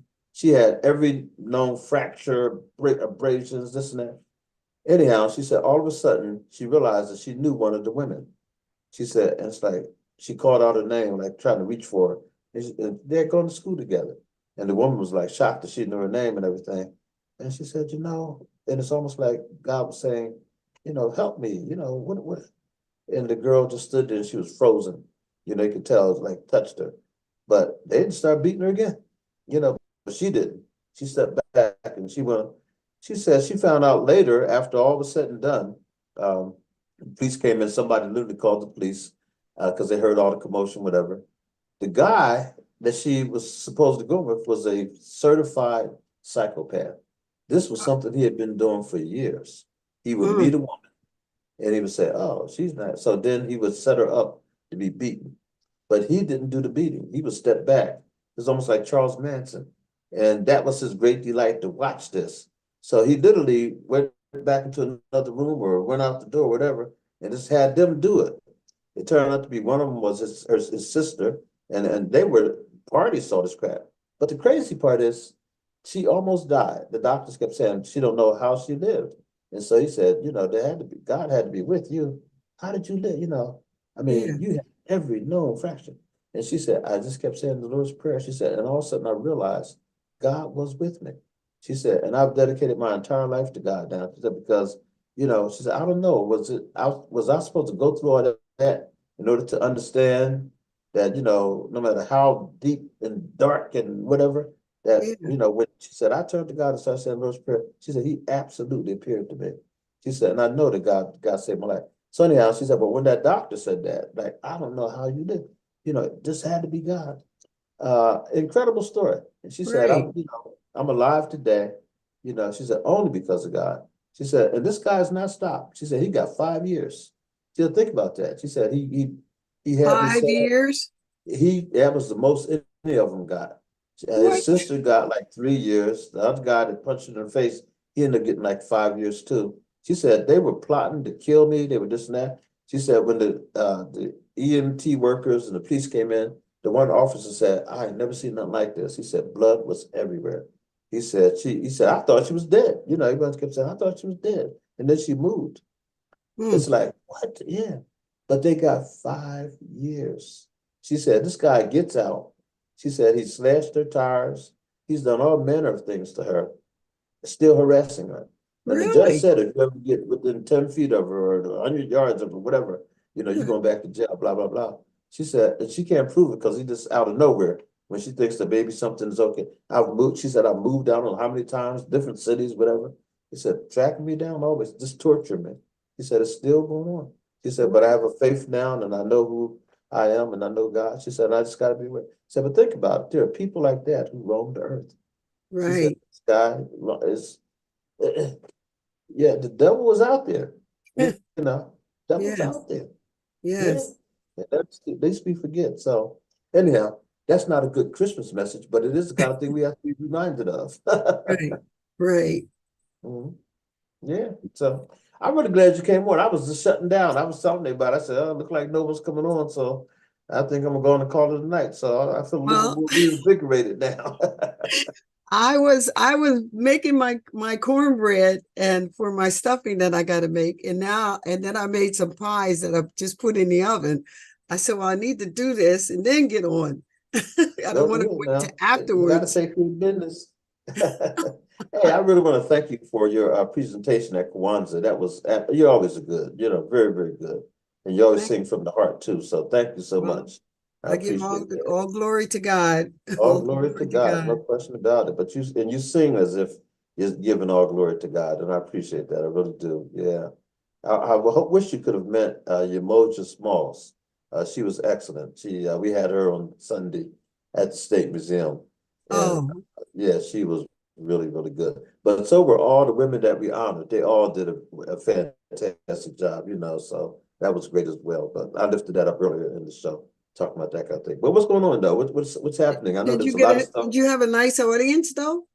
Did No, you? the audience was just okay. It could have been better. It started Yeah. off real slow, and then I would say we probably had no more than 100, maybe 125 that came through. Someone said 150, maybe so. But Mhm. people that they came through for part of the program and maybe leave out. But at the height, I would say we had probably about 125 people, which was good for us, at the State Yeah. Museum. State Museum is a tough sell because it's hard to park down there. There's no question about that. And then it's always on the church, a lot of people are just getting out of church and, Well, a don't lot want was going on. to. A lot of things were going on this past weekend too, Oh, a lot and of, the let me tell weekend you something. before. On Sunday, they had up at John Harris. At the That's where same I time, they was. held two things. Were you at John Harris? I was at John Harris with Esmeralda and John. I heard that was Right. excellent. A lot of people came through. Oh yeah, Uh, oh, my, bunch of kids, huh? a lot of kids and families. Yeah, and they Oh, had yeah, gifts for yeah, all yeah. of them. We drove past there and saw all yeah, it was packed. But also my daughter-in-law, Shamira Dennis, and my son, David, they put on a program where they gave away toys for tots, and they had hundreds of people out there, and they had food galore, and the food ran out because so many people were there buying and everything. But they Mhm. had dressed up like elves and Where was Mr. this? Claus. This is out at the Colonial Park Mall. Oh, Deborah Lynn has a wonderful little space out there, nice space, and she allowed them to have that space. okay. And they gave out the toys for tots, and So I people know were lined up all. Huh? James Lau had a lot going on too. He He had did, James great Lau. I stuff. saw that on Facebook. Yeah, Yeah. yeah, Hmm. yeah. So there's a lot of things going on. So that's the good news. I mean, people had a lot to choose from, and also I think it was that Monday, yeah, the very next day, Helen Spence and Systems of Care had their program at the farm show. I was And up that was there. the line was going. Oh, you were there too? Oh, yeah, you I always was do up that. there, Okay. yeah, because they put me in charge of the recycle bikes. We gave them a lot of I bikes that saw they gave that. out. Yeah, I saw that on Facebook. Absolutely. I saw Yeah. you on Facebook. Yeah, with the bikes. Yeah, good stuff. Great, great, great. Yeah, they had a big turnout, right? Oh yeah. Oh yeah. They Yeah, had them cars lined up. I mean, this yeah. has been going on for several years now. Oh, absolutely. Yeah, yeah. Yeah, Pat was because they have to pre-register oh yeah. before they Yeah. pick, because they have the Fact, we names used on to the always have a bag. table there. Huh? They used to do it indoors before, before the COVID and all that. And it Oh, was big. And they had a big meal. They had, turkey dinner and all that stuff. Yeah. well, they So gave out turkeys and stuff. good. Okay. Yeah. Good, good, Yeah. good. Yeah, that's the county. That's the county that does that. They do a fantastic job. And they bring together all these organizations to help out. So that's good. Yeah, George Hardwick, he showed up and Santa Claus was there. Oh, fantastic, fantastic. Yeah, yeah. Well, he's a county commissioner, so Right. they support. Absolutely, absolutely. He But gets there's a lot, and around. so hats off to Harrisburg, literally, and all the other surrounding cities. I know everyone's pitching in, doing what they can do, but Harrisburg was alive last weekend with a lot Yeah. of activities, a lot of good stuff for families. So, you know, fantastic. And we gave out our toys a week ago Monday, and we had a lot of stuff, and we gave out a lot of families. We try to give at least 3 toys per child, and Yeah. that always seems small, but actually it's really huge when you think about it. We Yeah. had Well, some thank you families for that letting had, me come over. Because I had missed the time or something. When oh yeah, hey, no so problem, no thank you. problem. It's all good. Yeah, I forgot you did come over. That's right. Yeah. Yeah, yeah. But that's when we started to do something where we had festival. We said no, just let people come get the toys because there's so much going on. Yeah, And I was so my glad people showed up. granddaughter, she's 9, Hmm. and she loved that their speaker, because she said, "Oh, this is just what I need," and she took it right up to All her right. room and hooked it up to her computer or laptop or whatever she got up there. And she said, All "Now right. I can hear she plays games." I said, "You couldn't hear anything before?" She said, "No." Oh So wow. she loved that Okay. speaker. Fantastic, great. So she already got her Christmas gift already, huh? That's all right. Well, we gave speakers also, thanks to the Marines, by the way. The Toys for Tots come from the Marines. I hope people know that. And they literally go out there and get these toys donated, and they purchase these toys. Right. And so they do a fantastic job. And hats off, to Deborah Letterlow. Quiet Storm is her first name, Deborah Letterlow. And she's the one who has coordinated so many of those events with the Marines and got people involved. And so when we our church decided to become a site for Toys for Tots, she was the one that guided us through it. And then the same thing with Shamira. She got Shamira through it and everything. So, and it's a big job. I mean, they when we went over there, we had to make probably about 4 trips, maybe 5, with a U-Haul. Oh, wow. We rented a U-Haul truck, and we had to get. They put them in boxes. Right. So yeah. Yeah, and I was a coordinator for last two or 3 years at New Hope. I didn't do it this year because I mean, I don't know where the kids are. We don't have a lot of kids anymore. Yeah, that happened to us as well. We had a choir at one time that had 25 to 30 young people, and I look at those pictures and I think, where did all these kids go? I mean, all of a sudden we just didn't have that anymore. But when we were at on 3rd and Kelker Street, there at the neighborhood center, we used to have our services there, and the kids would just come. They'd come from everywhere. And then, we moved around, and when we were out on Cumberland Street, that's when we had the largest group of children, and they were coming, but they didn't come from the neighborhood. And I made that observation once. I said, we have all these kids, but none of them were in walking distance. They all were being brought by their parents. And so I said, now when they were on Kelker Street, all the kids walked there. They just, came in. So they were neighborhood kids, but they were used to going to the neighborhood center. So when we had our church there, they said, hey, this is great. But then, like I said, out at on Cumberland Street, 14th and Cumberland, the families came from other parts of Harrisburg. Right. So no one just walked in. And then all of a sudden, they were gone. A lot of them just grew up. Some of them moved away. It just is what it is. So yeah, it's interesting. Yeah, but that's the lifeline to any church, to have a good, solid youth ministry and young people's ministry. And I look at Living Springs, where we're housed, and they have kids galore. I mean, they have a huge youth ministry, but they also have teenagers. They have their own church. They have their own. Excuse me. Woo. Oh my goodness. All right. Trying to still get over this cold.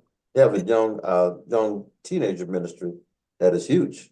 Where's Living Springs? Is that out off of Derry Street, that church? No, it's 3600 Vartan Way. So do you know where? Oh, it's out that way. Yeah, Progress Avenue. Right. Come down Progress is right behind, or two buildings behind Wink 104. Oh, okay. Yeah, it's back there. So it used to be, I think, it used to be a insurance company maybe. Okay. And they turned the whole thing in, but it's marvelous. Oh my goodness, they fixed that thing up. Yeah. Now they've bought another whole new facility as large as that one, and that's right down the street from where they are. And so I don't know what they're going to do with that, but that's so who's the pastor? Tunde, Pastor Tunde. Last African? Name.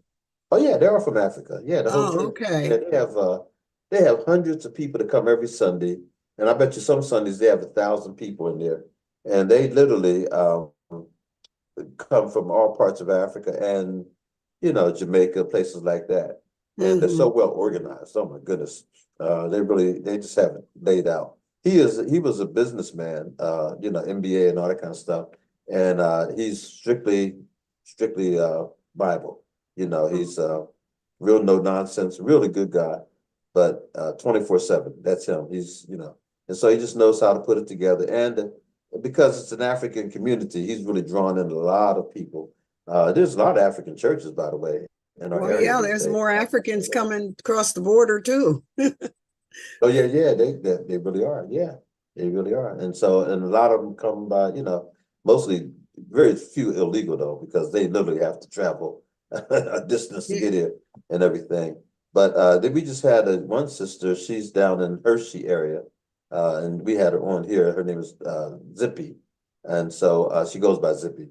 But she graduated from Lancaster Bible College, and she has a tremendous story to tell. She has a book that tells about how she, went from Africa the country in Africa that she was in, and there was some, poverty, a lot of stuff going on, and she had to get out of there, and she didn't have a passport, didn't have anything, and she was able to go to Israel, and they found out later that she didn't have, and they shipped her back, that kind of thing, and then she did make her way to the United States, but it's a harrowing story, and she says the title is "I slept on." What did she say? I slept on cotton. Something like that. I forget the title, but it's something like I slept on hay or something like that. And so she's just talking about poverty that she grew up with, and then her quest to be educated and to do things. But she's also gathered up this past, I think it was last Saturday or Sunday. She had a big event out at 900 South Arlington where you came for the Toys for Tots. Yeah. And yeah, so she oh, I got somebody calling me here. I'll pick that up. But anyhow, she had all these African women came out, and they had a wonderful ministry that they, just getting together and everything. And boy, they had a turnout, and the food was smelling good, so yes, indeed. Anyhow, but yeah, so maybe let me see something else. Hold on one second, okay? Sure.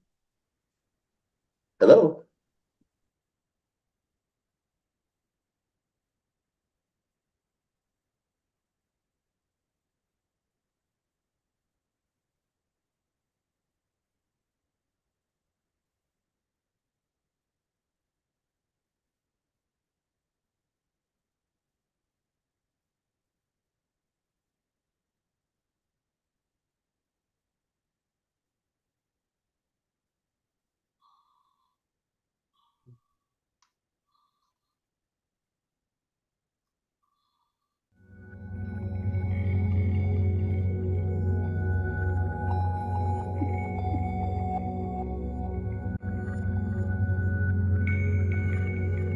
Let's be serious.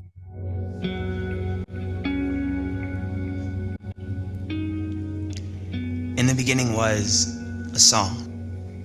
And the song was God's joy, and God was joy, sung beautifully to a world surrounded in silence. Here now, that joy has come again. On a silent night, a sun is given, and I picture God laughing at the irony as he orchestrates the symphony that history's been waiting to sing along to. Joy has come. It sounds like angels sweeping throughout a city, whispering God's wonder to the world, but the wait is finally over. Joy has come. It sounds like the laughter of a child who was born to parents who had long been barren, as it echoes back to the story of a God who always gives life no matter the limitation. We tried to figure it out ourselves. We seized autonomy from God, trying to define good and evil in a fallen world felt like trying to play a perfect song on broken instruments. We all forgot our part, and the world became more noise than music, more weeping than laughing, more ashes than beauty, and sorrow almost swallowed the story whole. But joy has come. It sounds like the promised one of Israel has come so that all the empty might be filled. Joy has come. It sounds like the pouring out of the fullness of God into one that is fully man. It sounds like an answer being spoken into the question of a womb, a truth wrapped in mystery, joy wrapped in song, a God wrapped in flesh for our lives to be wrapped in his. Joy has come. May we join in this cosmic celebration, for a child has come to teach our tongues the lyrics of heaven's anthem. May we seek the holy day of the giver, not a holiday for consumers. May we not place our joy in what we can buy, but rather in the one who has come so that we might be purchased. We can find the joy that is limitless and infinite and true, joy to the world. For the Lord has come, joy has come through this child, this Christ our Lord. Let us sing. Let us all prepare to receive the coming of our King, the coming of joy. It's nice. I like that too. Nice. Yeah. That's the theme tonight. We had another piece on right before you came on about joy. Joy in the midst, it's called. Very, very, very good. Thank you, Brother Chris. That was great. And thank you for pulling that up. That was I kept thinking to myself, why is this person calling a couple times? Here they had come down for Toys for Tots, and they think they lost their credit card. And they said, did you find something? I'm like, you don't want to lose a credit card, especially in no time. No. Yeah, so I said, no, we didn't see anything, but I need to ask, the people that, manage the building. Sometimes the cleaning staff or whatever might have found something, who knows? But anyhow, that's it. Yeah, and it's so inconvenient because you got to close out that account and then you don't get another one for a couple. Oh yeah. Yeah. Yeah, I hope weeks, she, whatever. she's asking if anyone found it, but I hope she just goes on and close that out and then have another one sent to her or something like that. But And it's a bad time for that. it is. That's what she was saying. She was like, "Oh my goodness," and people trying to shop and this and that. She said she remembers putting it in her back pocket, but when she may have had a phone, and when she pulled the phone out, it may have popped out. But I don't. She said I have no idea where it might have happened. She said because it just did. So I don't put my credit card in my back pocket or no pocket. It goes right in my pocketbook in that zipper. There you part. go. There you go. Now Soon I've as done I that get- before. I've put it in the pocket real quick, rushing, but that's a dangerous thing to do. It really is. Yeah. Yeah. You have to Mm. try to put it right back in my wallet, having that same space. But anyhow, and having said that, we'll keep her in prayer and also we'll keep looking. Hopefully she, will have a beautiful time. Yeah, so anyhow, so what's going on as far as are you still in 2024? Are you hoping to write a little bit more? What are you thinking? Well, Songs? I mean, I hope to. I was up there writing something the other day because it's up there on my bed. I didn't finish it yet. Mhm. It was about aging.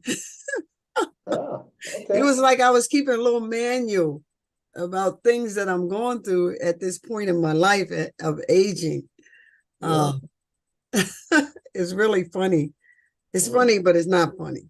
The Mhm. things that you go through, like Mhm. how everybody's mind is different. But I'm forgetting stuff more.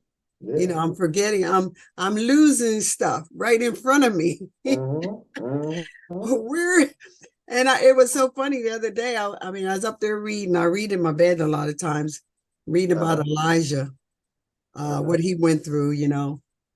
But and Priscilla, what's her name? Priscilla, Priscilla and Aquila.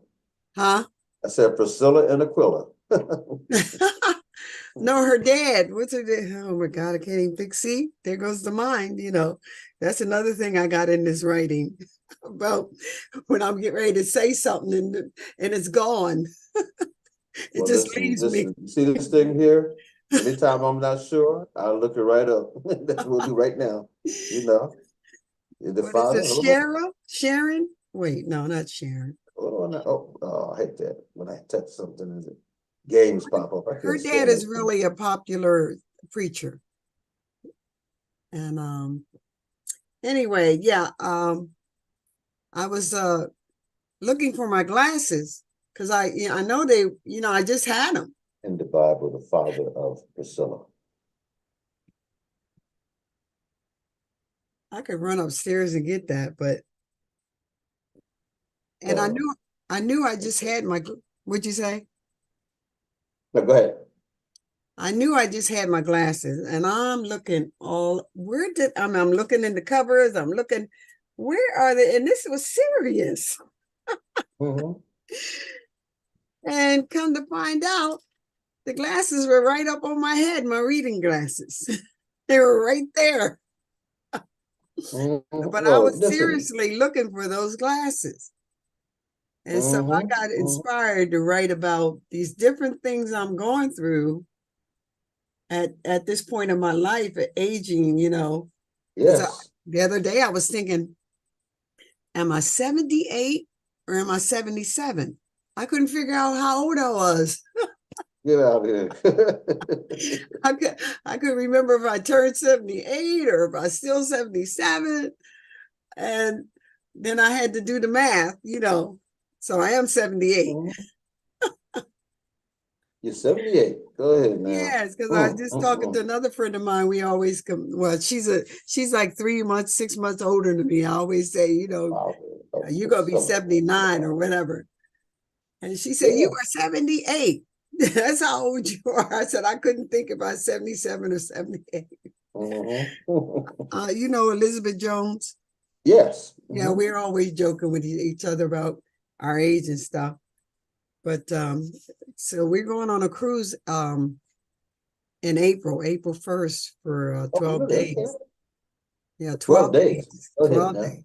Nice. Yeah. Where you cruising to? I had that written down. It's on the kitchen table. But I Mhm. know I know the two stops are Aruba. I've never been there. Oh, And okay. the other four places that we're going, I've never been to these places. Oh, cool. So Good. yeah, And it's you've in been to that a lot of there. places, so that's good for you. Okay.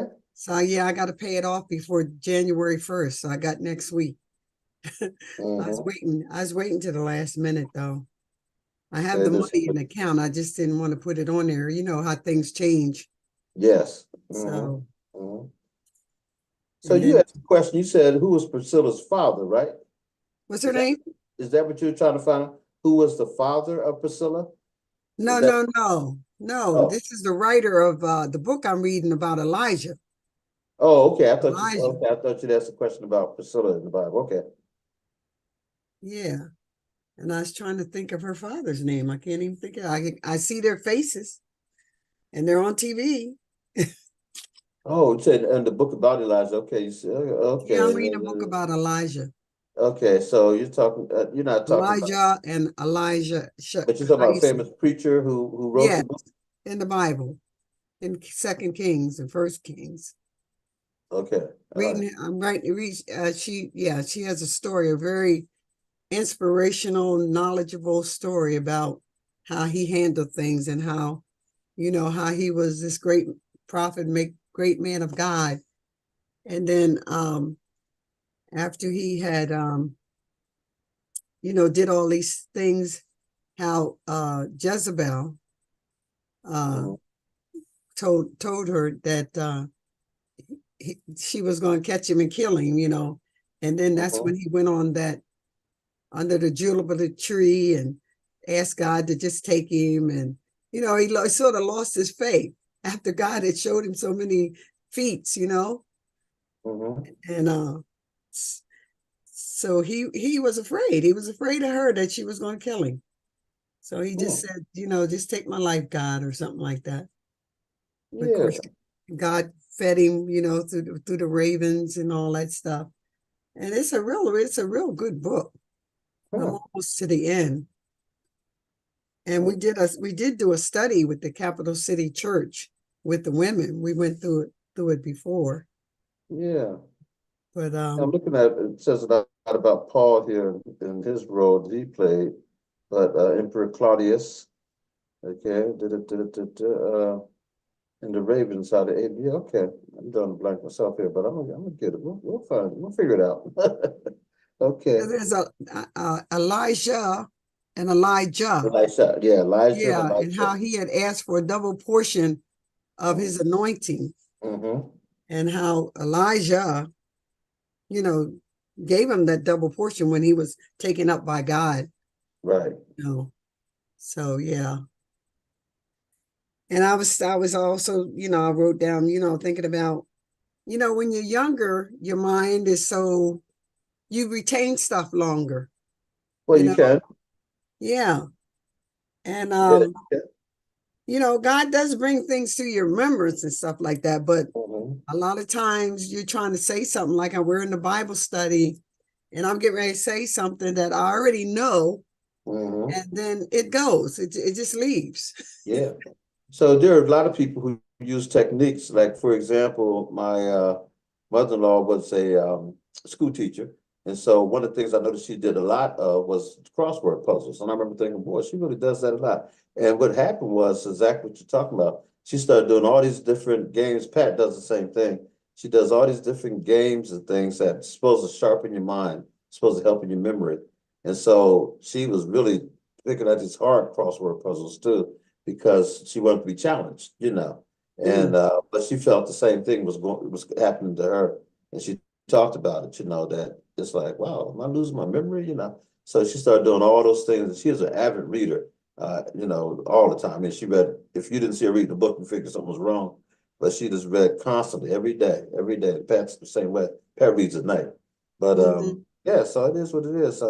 There are things you can do to sharpen, keep yourself sharp, but I do the simple puzzles that have the words, and you got to find them on the next page in this that's a maze good and thing. stuff. Yeah, I do Word that. search, word find. Yeah. I like doing that. Absolutely. Absolutely. Yeah. Huh. Okay. So when you read, what else I know you read the Bible quite a bit. I know you're in the Bible study, which is great. So what else do you read? What else, I got some of your catches your books fancy? around the bed too. Huh? I got some of your books around the bed too. All right, I appreciate that. The one you just gave me not too long ago.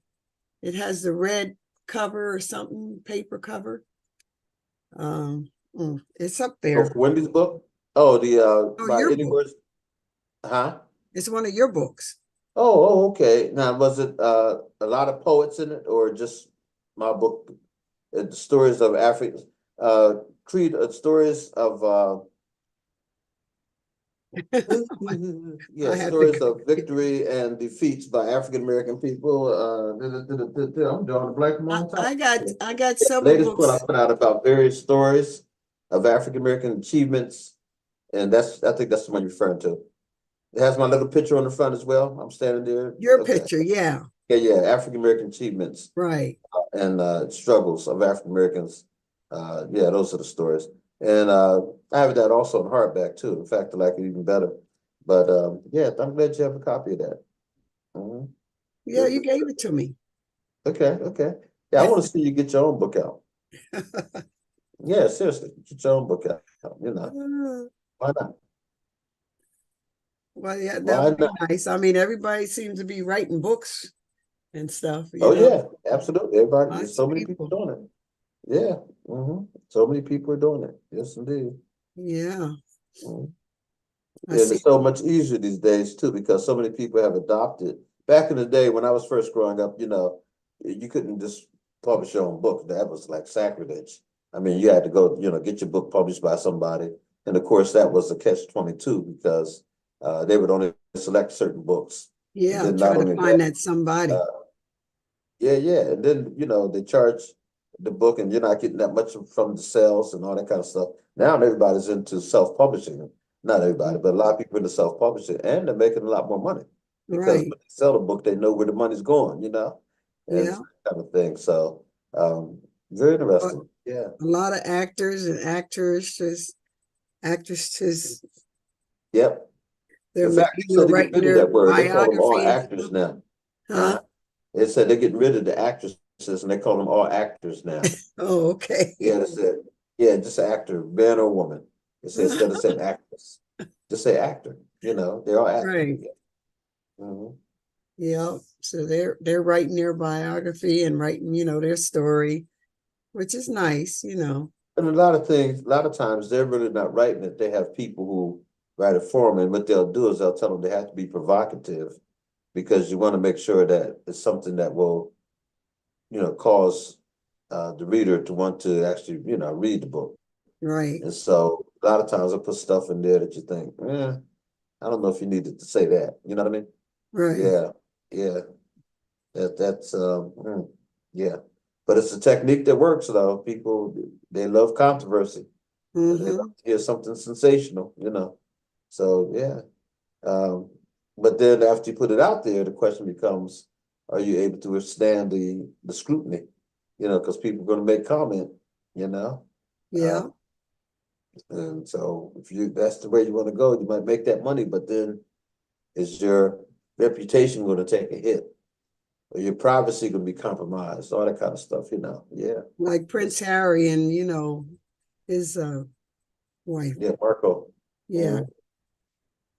Yeah, their book and stuff. So they're I sort of believe them. Oh no, yeah, they can.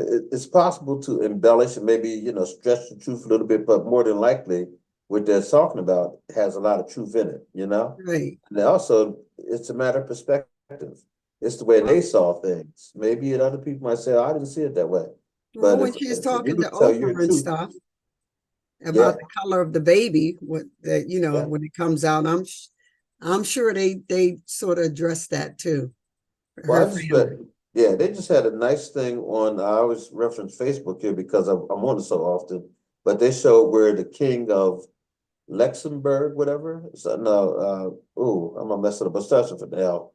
But anyhow, and he's you know, you don't ever hear about this guy, and he married a African woman, a woman who was born in Africa, and then she moved to the United States at the age of 6, and she was really plain. She wasn't noble or anything like that. In fact, her family was pretty poor, but she really embraced education, and she really got into fashion. And so she went to some fancy fashion school, whatever, and he met her at a party because she had become pretty well known for her fashion, but she didn't have no royalty, and she didn't have no fancy degree, anything like that, even though she did study, you know, design, clothing design. And he was so smitten by her, he married her, and that was a big scandal back in the day, because not only was she Black, because that was unheard of, she also was just common. She wasn't, you know, from any special pedigree. And they're still married even today. And so it talked about the son that they had together and how that was huge back then. And then they showed a picture when the son was like 21 years old and he was doing well, she was doing well. But they said way before Prince Harry and this Markle, you know, this other marriage had taken place. But because it wasn't like, and by the way, his family has more money than Queen Elizabeth and all them do. They said that's the crazy thing about it. You never hear about this royal family. Never heard about they're that very, story. very wealthy. Yeah. In fact, I probably pulled a story up again here somewhere. But yeah, it's that's the thing about history. We only know what we read or what we're told. Right. You know? There's a lot of stuff that no one's writing about or talking about. That doesn't mean it don't exist. Right. Because we're still finding out stuff, you know, and you think, oh my goodness, that happened, you know. Yes. Comes up somewhere and you realize you never knew anything about it. That's right. Absolutely. Absolutely. Well, you know, listen, it's 8:35. I've really enjoyed these videos tonight, and I'm going to ask Brother Chris if he doesn't mind to bring up another video if he has one, you know, racked up for us. You know, there's been a theme tonight, you know, talking about Christ, and we're in that season. So here we go. Let's see if there's another video.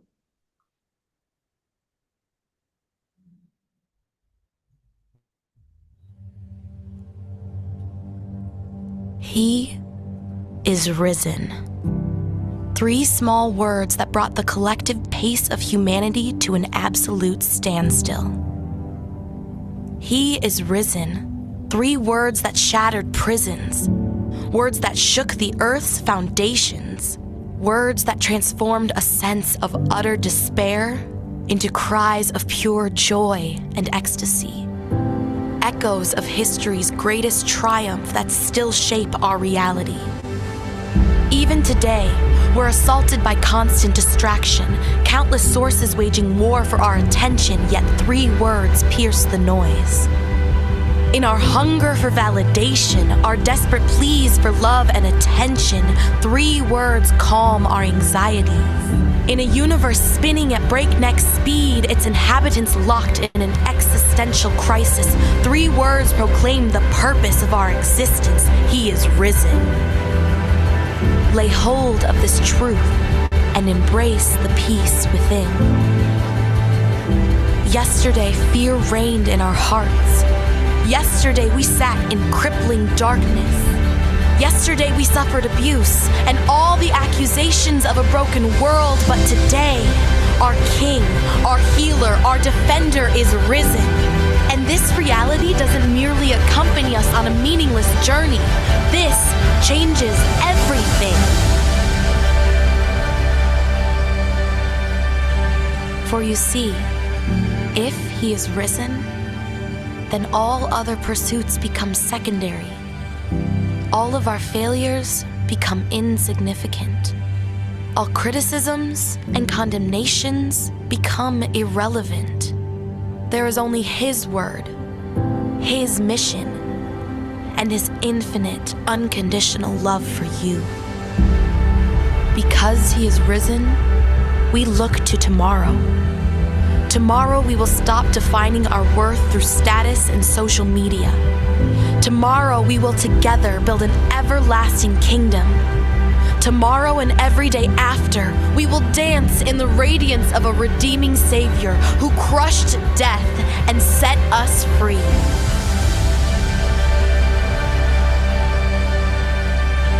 There is nothing that Jesus cannot overcome.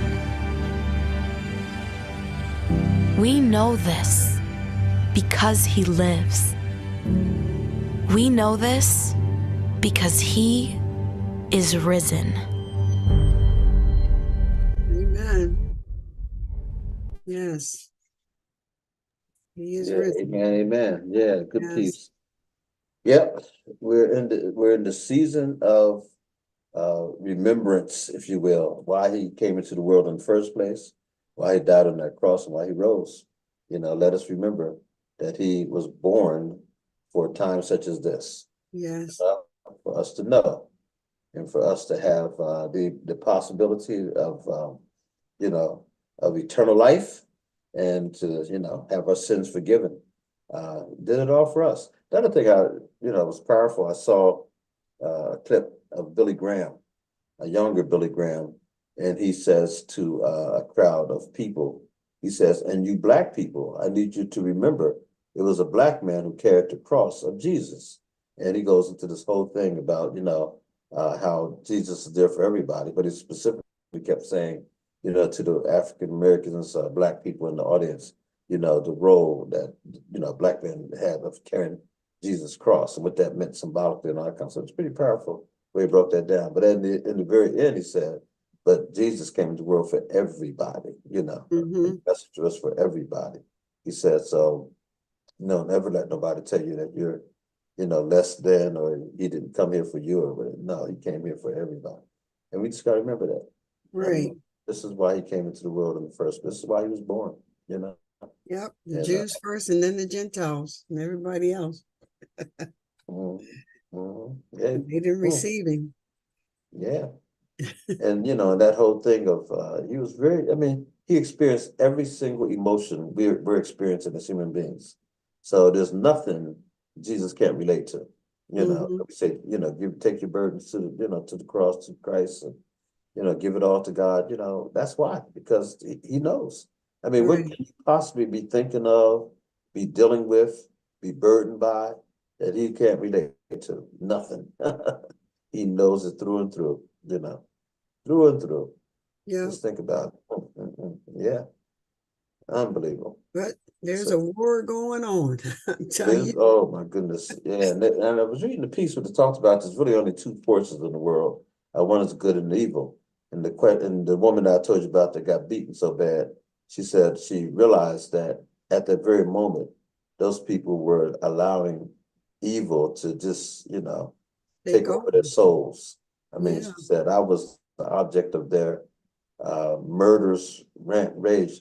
She said, but it was the devil that was in them that was allowing them to do this. Yeah. And I was just an object to them. I was whatever I was. She said they were beating the living life out of me. She said, but then I all of a sudden realized through all this pain and struggle, this is it. I couldn't call on anybody but God. She says, and I realized that this evil force that was determined to kill me, for some reason they couldn't do the job because, God stepped in. He had And mercy. all that was said and done. She said, and I realized that that was the last resort. She said, I've never been in a space where I really thought I needed God the way I needed God at that very time. She said, and why would I have to take that kind of beating to realize we all need God, Yeah, she said, wow. Look at Jesus. Look at the beating. That's unimaginable. Mhm. They don't even describe it like, how, the things that he really went through, his flush and the whips and the flogging and all that stuff, Well, He what was was the name of the movie that unrecognizable. what was the name of that movie that came out years ago? Passion That of say it again? Christ. Was it the Passion of Christ or something? Yeah, was it The Passion? Maybe that was that was viciously done and well done, because it showed you just how vicious the beating was, and Yeah. at least what our depiction would be. Some people thought it was too much. The was it The Passion of Christ? No, it was anyhow. It'll hit me because the guy who made the movie, remember, he ended up having a scandal and all that stuff. The movie star.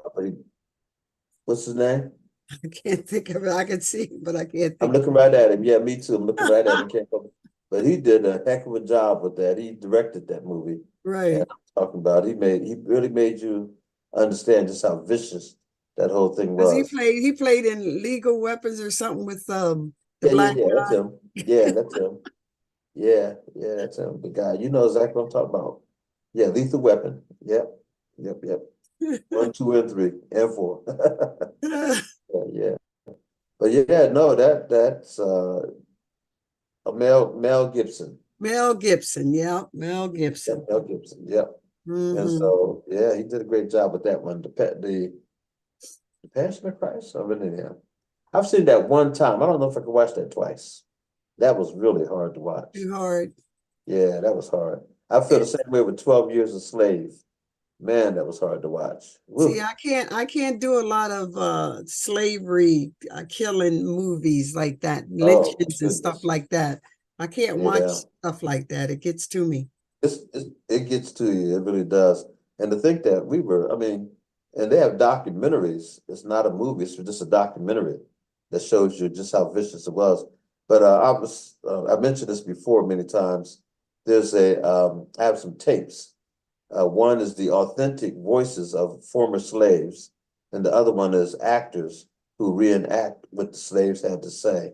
And they were saying how vicious it was and how they were disappointed in the depiction of slavery because it was much worse than what they went through was really, just unbelievable.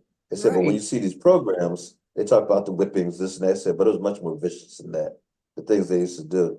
And the one thing they didn't want to talk about, they still don't want to talk about, is how they used to take babies, little infants, and they would just start crawling. And for sport, these men dressed in their finest would watch alligators eat these babies. Oh my Can you imagine goodness. that? And so they don't want to tell that part of the story. Right. Also, a lady just said to me yesterday, and I have the book here. It's called The Overground Railroad, I think it's called. And so I haven't really read it through. I've just been, glancing through it. But Pat's read the entire thing, and she said, "Oh my God!" And she just kept telling me about it.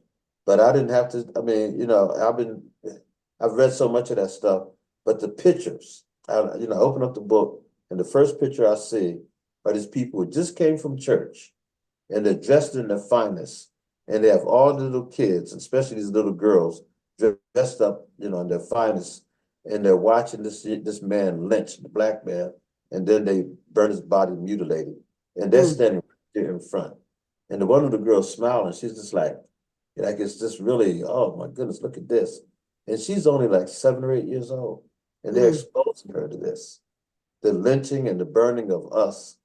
And what was his crime? He looked at a white woman. He supposedly looked at this white woman wrong, and she felt violated because of the way he looked. And that was literally what That was an they tried. accusation. It probably didn't even happen, It didn't happen. You you Yeah, you know they because they knew you better. just have to look down at the ground. You weren't supposed to look at them, and so I mean stuff like that. And they said, well, we shouldn't talk about that. I don't want to take my joy. I was talking to a guy just today, and he mentioned this whole thing about joy, and I'm like, yeah, you're absolutely right. Don't take your joy, but but can you be exposed to the truth and still have joy? And the answer is yes. Yeah. But a lot of us don't want to do that because it's like, so I don't even want to not think about it. And I hate seeing those movies and stuff too.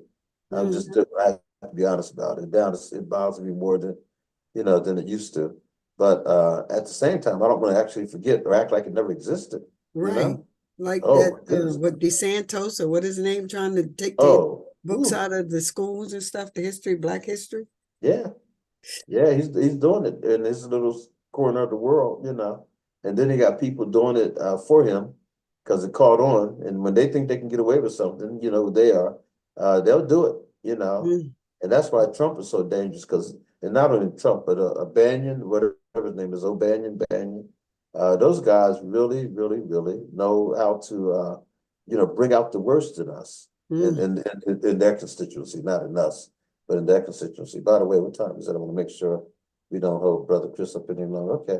So anyhow, yeah. And so if we don't write these stories, like this woman, I think she's from Harvard, young lady too. She was a very attractive, nice young lady. And I went down just to, put my face in the place because I had to go to work. But Pat was going to be there for the whole program. And so when I went in, she was sitting right next to the author.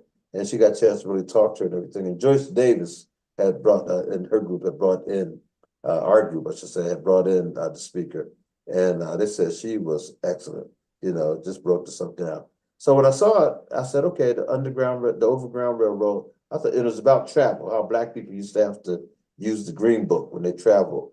But Pastor, oh no, this is about how Black people are treated. And she said, there's some stories in here that you don't want to read. It's just tough stuff, but you got to read it. So I will read it, no question about it. I will get to it. But I have to have an appetite for it, because we were just reading The Color of This, and we had like 4 different books we're supposed to be reading. And so we started reading these things. And after a while, it's like, I mean, wow. Yeah. Wednesday is a bright story. Go ahead. I said, and we still here. Still here. There you God go. has a purpose and a plan and a reason. Still here because we're We strong. went through all that. Yeah, we're strong. Yeah, I was smiling to myself about 4 or 5 months ago, as you know, especially around Juneteenth. There was a lot on the where they burned down. What was the name of the town that they burned down? And you talking about losing? And many times I heard this and read about it. Wall Street, the Black Wall Street, when they burned that down out in Tulsa, Oklahoma. But in that same year, there were a lot of places that were African American owned and whatever, and they burnt those down. So someone was saying, the problem is that we don't always tell the whole story. So we hear a lot about the Black Wall Street, but he said, do you know how many different cities at that time was burning? And he had this map where he outlined all of the various places where cities were burnt down, people were lynched, the whole bit. But now someone wrote about Black Wall Street, so now we know that story, and people are telling that story now. But that was 100 years later. Think about that. That was 100 years later that the story started being told. So 1921 to 2021, or whatever it was, something like that. The story finally was told, all because someone decided to write about it in a big way, Yeah, that's why we as writers got to be researchers, storytellers, investigators. We got because there's some stories that haven't been told. That's right, and they're right there to be told. They're right there, but someone doesn't want to tell the story, or someone's afraid that, I never forget we had down at the Whitaker Center. We were a residential company of the Whitaker Center, the Writers' Wordshop. When the Whitaker Center first opened up, I literally wrote the opening poem called Homecoming for the Whitaker Center. And they really did it up big. I have to give it to them. And, that was really nice. I appreciated what they did. And then we were a residential company. So we were there for 5 years. And we used to do all of our programming there. And I never forget having this conversation with Janae East. And we were talking about Christmas. And Christmas was coming up. And we talked about Santa Claus and how I had a Black Santa Claus. And they started making the Black Santa Clauses. And then Janae said, oh, I collect them. I have some too. And so we said, we ought to do a show, have something where we talk about, Santa Claus comes in all colors, shapes, and sizes, And so anyhow, we put the word out about having this display of Black Santa Clauses. We got all these people show up who put their Santa Clauses on display. And so down in the lower part of the Whitaker Center, we had this one big room. I forget what we used to call it. We used to do our poetry in there. And the entire room was set up in a beautiful display.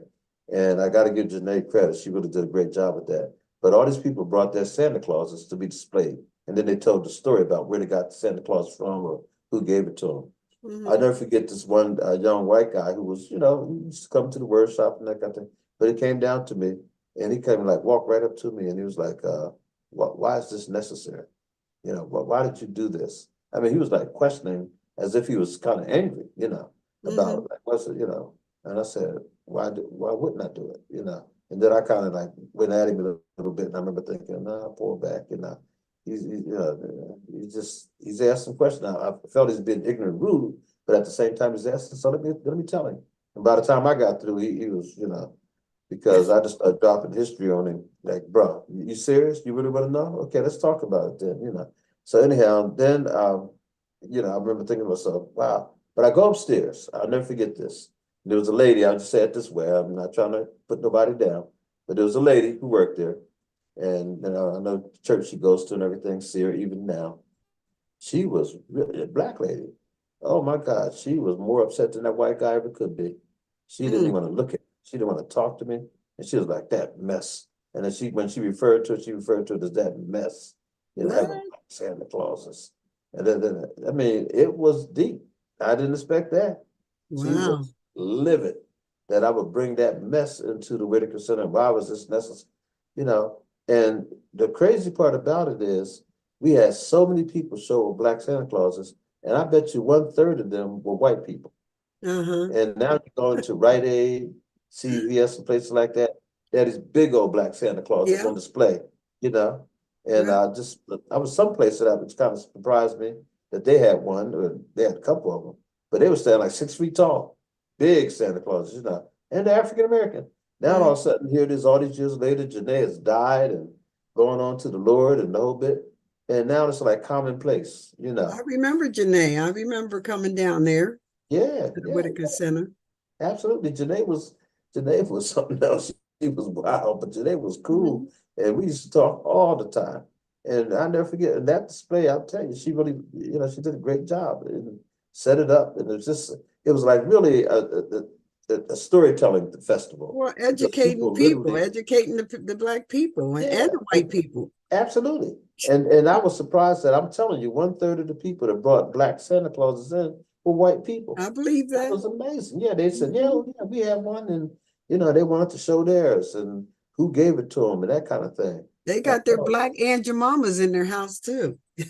Oh, you know, come on now. Yes, they do. And some of us, you know, have those too, and some of them, so like, I don't want that around. But who did something on that? Remember back in the day, the TV program, A Different World. Bill Cosby spinoff with Whitney and all that. And they did a whole thing about the black Aunt Jemima. And they were going to do a Black History program. And the person came out in blackface, and you know, and the one character who was dark skinned got really offended by that. And then a guy who was the kitchen, remember, he was the owner of the restaurant, and he started breaking down about who Aunt Jemima really was and how, you know, she should be proud of Aunt Jemima. You know, that was deep. That was well done. That was Debbie Allen who directed that. So she knew how to put it together. Yeah. Telling the story. It all depends on who's telling the story, you know? Right. And if it's done in a educational way or a derogatory way, you know? Yes. Yeah. Yeah, you know, we can educate. But the thing is, when we try to run from the truth or try to make it into something that it's not, and I always get upset. Happen. Yeah, it's never happened. Yeah, you know, God was about truth. And I always get upset when people try to hide behind God or religion, however you want to say it, to say, oh, I'm not going to deal with that. No, God dealt with everything. Christ came and he dealt with everything, you know. Come on now.